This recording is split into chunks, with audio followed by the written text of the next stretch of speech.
नमस्कार, मैं विकास सिंह और आप देख रहे हैं एक न्यूज़ 24। देखिए, बिहार में इन दिनों अगर हम जिक्र करें तो अपराध की घटनाएं जो हैं वो लगातार बढ़ती जा रही है। लेकिन इसी बीच में एक समाज के लोगों को अब टारगेट किया जा रहा है। हाजीपुर हो या मुजफ्फरपुर हो, कहीं भी लड़कियां, बच्चियां जो हैं वो सेफ नहीं है और उन्हें घर से अपराधी उठा कर ले जाते हैं, उनके साथ सामूहिक दुष्कर्म होता है, उसके बाद उसकी हत्या कर दी जाती है। हम तमाम मुद्दों पर बात करेंगे और बात करने के लिए इस वक्त हमारे साथ जदयू के हीमराज राम जी हैं, प्रवक्ता हैं। स्वागत है सर। बहुत बहुत स्वागत है आपका।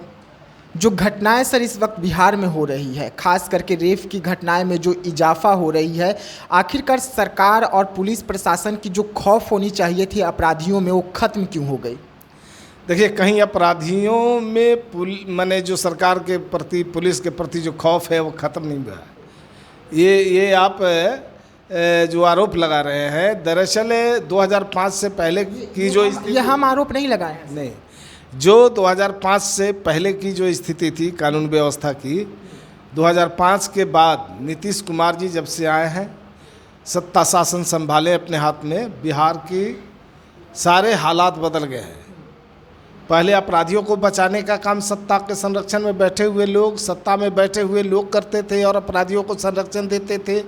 और जो घटनाएं घटती थी उस घटनाओं के बाद जो है उस पर लिपापोती की जाती थी ताकि अपराधियों को बचाया जा सके। लेकिन 2005 के बाद कोई भी घटना घटती है तो त्वरित उसका FIR भी होता है, उस पर पुलिसिया कार्रवाई भी होती है, उसकी गिरफ्तारी भी होती है और उसे सज़ा भी मुकर्रर होता है। और इस पर कहीं से सरकार इसको लटकाने अटकाने की बात नहीं करती है।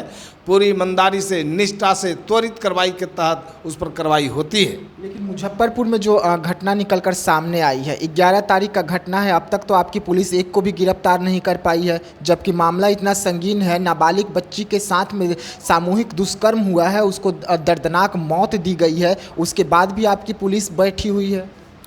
देखिए, इस घटना के प्रति हम लोग काफ़ी मर्माहत हैं और इस घटना के बारे में, चूँकि ये घटना तो घट गई लेकिन FIR भी हुआ है इस घटना में, और FIR के बाद लगातार छापेमारी चल रही है। पुलिस से पूरी मुस्तैदी के साथ इस पर कार्रवाई कर रही है।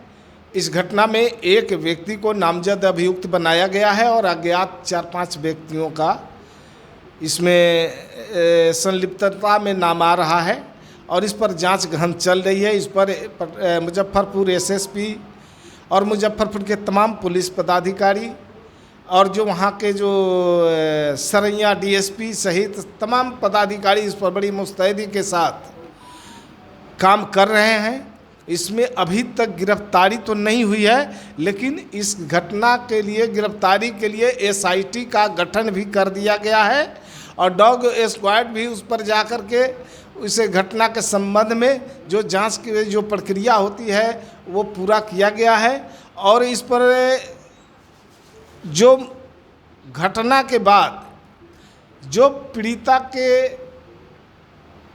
परिवार में जो आश्रित लोग हैं, उनको जो सरकार नियमानुकूल जो SC ST एक्ट के तहत जो मुआवजे की राशि होती है उसकी पहली किस्त बहुत ही जल्द आजकल में जिला कल्याण पदाधिकारी के द्वारा उसको भुगतान किया जाएगा।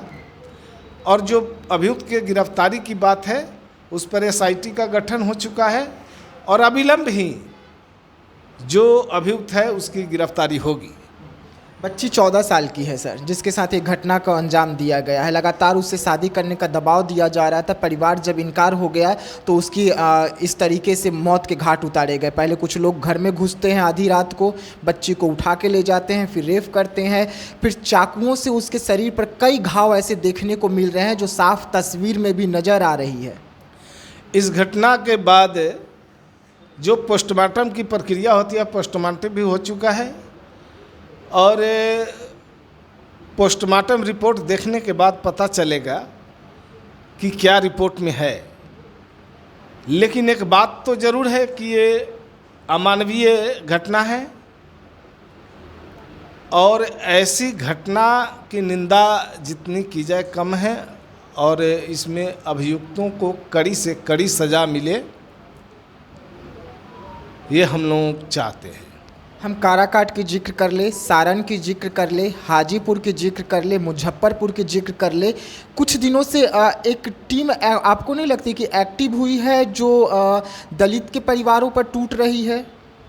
देखिए, ये बिहार है, न्याय के साथ बिहार में विकास हो रहा है और अनुसूचित जातियों को कोई खास टारगेट करके नीतीश कुमार जी के शासन में उस पर अत्याचार करने की जो मंशा बनाए हुए लोग हैं, उनकी मंशा कभी पूरी हम लोग होने नहीं देंगे।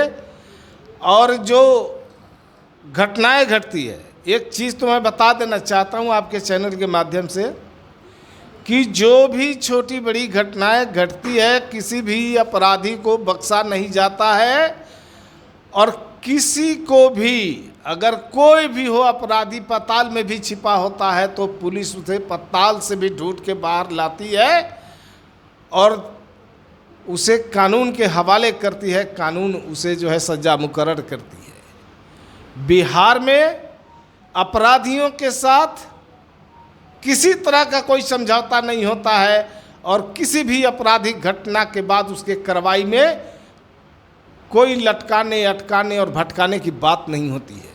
त्वरित कार्रवाई भी होती है और उसे जेल भी भेजा जाता है अभियुक्त को पकड़ के। इस्माइलपुर में जो घटना हुआ, हाजीपुर का इस्माइलपुर का जिक्र कर लेते हैं। करीबन 20 दिन इस घटना को बीत चुके हैं। चिराग पासवान भी वहां गए हुए थे। एक की गिरफ्तारी हुई, 2 दिन बाद वो भी छूट गया, दूसरी किसी की गिरफ्तारी नहीं हुई है। जबकि वहां करीबन 600 यादव समाज जो थे वो पासवान बस्ती पर टूटे थे। महिलाओं को काटा गया था, उन्हें पीटा गया था और उसके बाद कोई कार्रवाई नहीं। SDPO साहब कहते हैं कि हम कार्रवाई कर रहे हैं, गिरफ्तारी करेंगे। अब तो 20 दिन बीत गए सर। देखिए, सबसे बड़ी बात क्या है, घटना के बाद जब तक उस मामले को पूरी तरह से तहकीकात करके इस निर्णय पर नहीं पहुंचा जाए कि जो है दोषी कौन है, तो हमारी सरकार में निर्दोष को फंसाया नहीं जाता और दोषी को बख्शा नहीं जाता है। 2005 से पहले एक खेला होता था कि घटना के बाद जो सत्ता के साथ जुड़े हुए लोग थे, चाहे वो कितनी बड़ी घटना कर दे, उसको बचा लिया जाता था और जो विरोधी पार्टी के लोग होते थे उसको फंसा दिया जाता था। लेकिन आज की तारीख में 2005 के बाद से अब तक किसी के साथ कोई भेदभाव नहीं, कोई पक्षपात नहीं। जो दोषी होता है उसकी गिरफ्तारी होती है, उस पर कार्रवाई होती है। देखिए, कार्रवाई होती है, लेकिन कार्रवाई ज़मीन पर कब देखने को मिलेगी ये भी सवाल खड़े होता है। घटनाएं जो हैं वो रुकने का नाम नहीं ले रहे हैं, लेकिन सरकार में बैठे हुए लोग ये ज़रूर कह रहे हैं कि हम उचित कार्रवाई करेंगे, इंतज़ार कीजिए। अब वो इंतज़ार कितना लंबा जाता है या कार्रवाई होती हुई धरातल पर नज़र आती है तो हम आपको ये भी दिखाएंगे। तो ऐसे तमाम खबरों के लिए आप बने रहिएगा एक न्यूज़ 24 के साथ। दीजिएगा इजाज़त, धन्यवाद।